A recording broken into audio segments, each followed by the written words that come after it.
Fala pessoal, tudo bem com vocês? No vídeo de hoje eu vou falar sobre a minha escola de inglês em Cape Town, na África do Sul. Vou falar todas as minhas impressões sobre a escola, sobre os professores, os pontos positivos e negativos, questão de preços e muito mais. Então se você se interessou, fica ligado nesse vídeo, já deixa o joinha, se inscreve no canal para que você não perca nenhuma novidade e vamos nessa! Então, para você que ainda não me conhece, meu nome é Eric. Eu fiz um intercâmbio de 3 meses em Cape Town, na África do Sul, e a escola na qual eu estudei foi a International House. A International House é uma das mais tradicionais redes de escolas de idiomas do mundo, tá? É uma escola é uma rede de escolas, na verdade, que está presente em vários países, em mais de 50 países, e que se consolidou no mercado de escolas de idiomas por todo o mundo.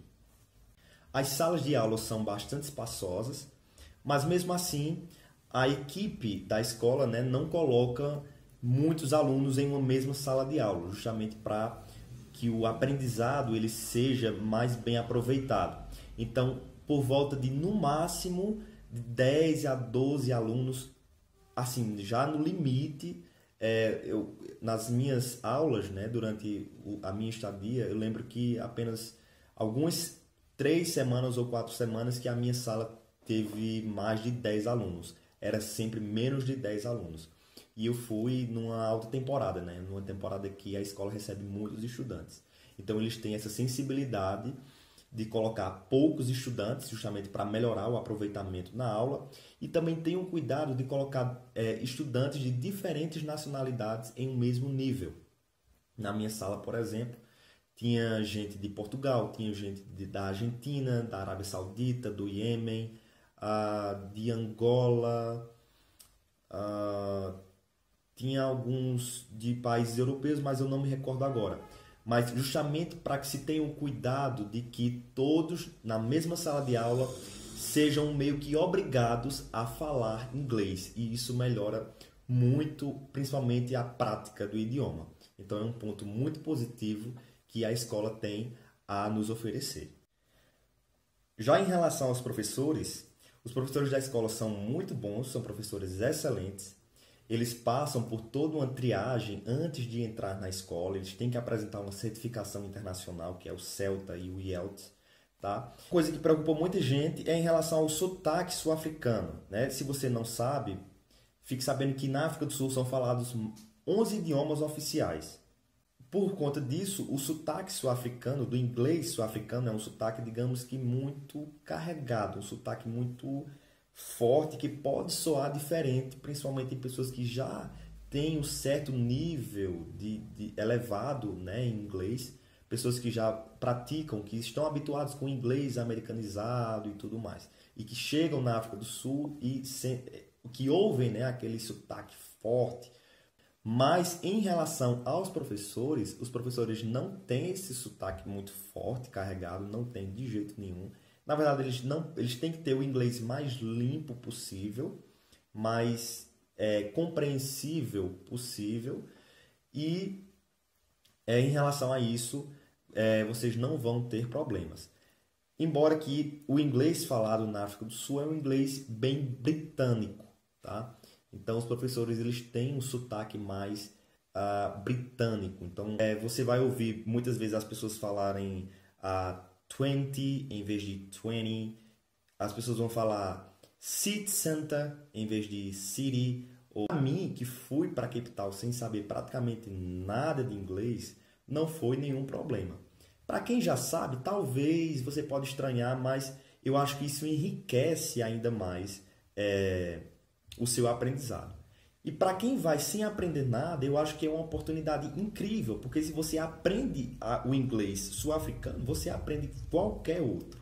Tá? Se você ouve as pessoas lá em Cape Town, se você ouve as pessoas na cidade em si, não, fora da escola principalmente, você vai ver que o sotaque é bem carregado e isso enriquece muito o nosso aprendizado. Então, se você aprende o inglês sul-africano, você aprende qualquer outro. Você vai estar apto, acredito eu, a entender qualquer outro.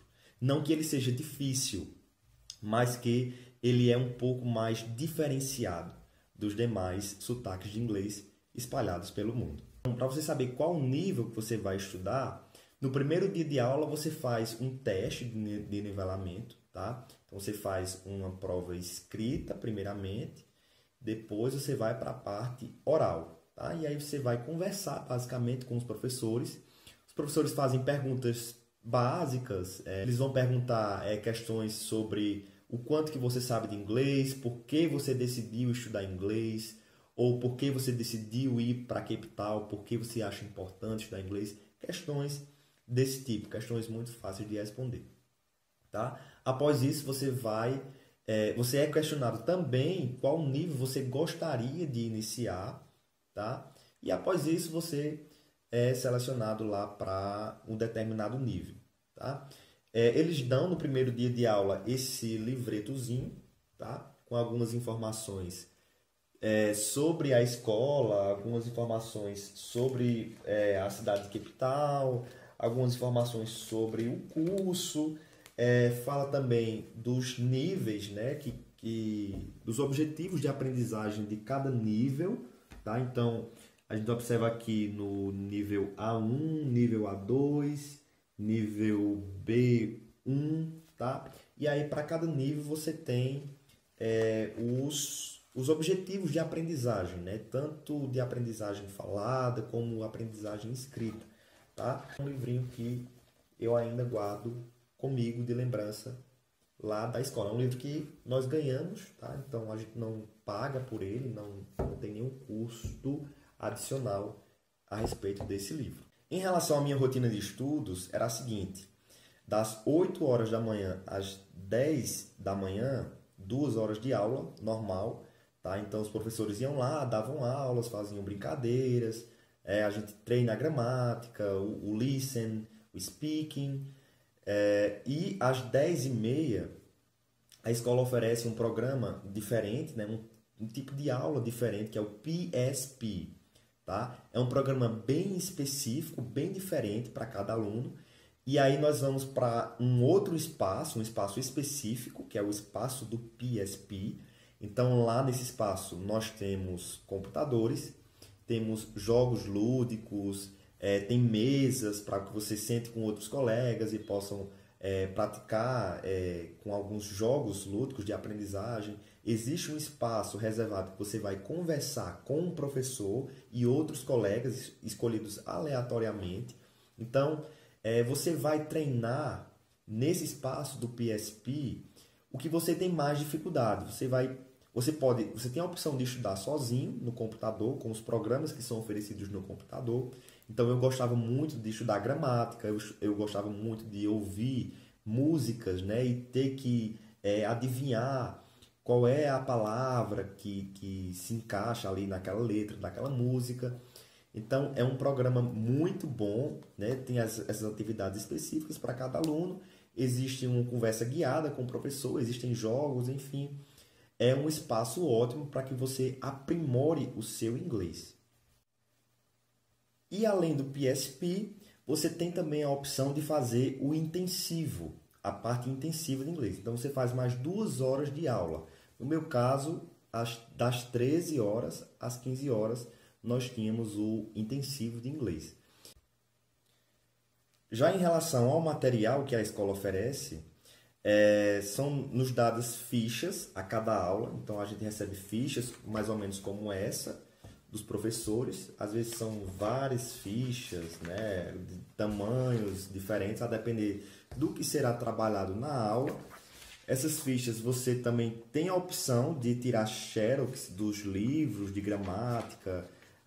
Você tem a opção de ir lá no espaço que tem o PSP e solicitar aos professores algum material que você deseja estudar ou que você tem interesse. Lembrando que esse material aqui, esse livretozinho, ele não tem coisas de gramática para você fazer e tudo mais. Esse livrinho ele é só em relação a informações da escola, informações sobre o curso e tudo mais. O conteúdo mesmo que a gente aprende em sala de aula, ele é dado em fichas como essa, né? A escola não oferece um livro ou um material específico, né, encapado e tudo mais, para que a gente possa estudar. Mas isso não é pelo menos para mim, não foi nenhum empecilho para o meu aprendizado. E por fim, uma parte muito importante em relação aos custos. Os custos vão depender muito de quantas semanas você pretende passar na escola. Depende muito se você vai querer fazer o curso intensivo, depende se você vai se acomodar no alojamento da escola. Então depende muito. Eu vou passar uma lista aqui para vocês, vou deixar aqui no link, para que vocês possam analisar essa lista. Então, de modo geral, o que é que a escola oferece? Eu vou até olhar aqui, então, incluindo todo o pacote da escola.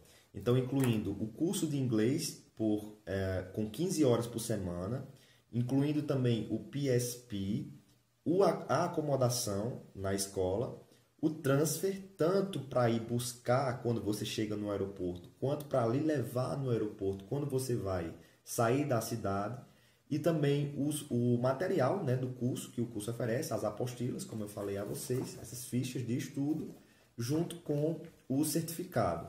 Tudo isso sai para quem vai passar 12 semanas, 3 meses, né, que é o que eu passei. Isso sai em torno de 3.980, vamos arredondar para $4.000, tá? Então, na época que eu fui, em 2019, o dólar estava mais ou menos a R$ 4,20. Então, isso dava, em média, R$16.000, tá? Isso para passar 3 meses, tá? Então, isso aí daria o quê? Uns 4 a 5 mil reais para passar um mês em Cape Town já com a escola e aí todo o curso pago. Isso na International House, tá? Então, vocês podem entrar no site da escola, eu vou deixar o site também aqui na descrição do vídeo para que vocês possam ter informações mais precisas a respeito da escola. Um ponto muito positivo que a escola, que a International House oferece, são as atividades sociais. Então, nós fizemos várias atividades sociais enquanto eu estive lá. Então, a escola nos levou para conhecer vários lugares na cidade. Então, nós conhecemos um jardim lindo, lindo, lindo, que é o Kirstenbosch. Nós conhecemos a montanha de Signal Hill. Nós conhecemos a praia de Camps Bay. Tá? Nós fomos também para o Companies Garden, que é um jardim que tem no centro da cidade de Cape Town. Nós fizemos 2 passeios de barco, passeios incríveis, nos quais a gente consegue ver, né, os golfinhos passando ao lado do barco. Então são atividades sociais muito boas, muito, muito legais que a escola oferece. Algumas delas são pagas, tá? E outras você não paga pela atividade, tá bom? Então, a depender do tipo de atividade que se for fazer, os preços eles podem variar, tá? Eles podem variar a depender do local que vocês vão visitar. Então é isso, galera. Esse foi o vídeo sobre a minha escola, sobre a minha experiência na International House em Cape Town. Se você tem alguma dúvida, alguma sugestão ou crítica, deixa aqui nos comentários que eu vou responder todos eles. E até a próxima. Valeu!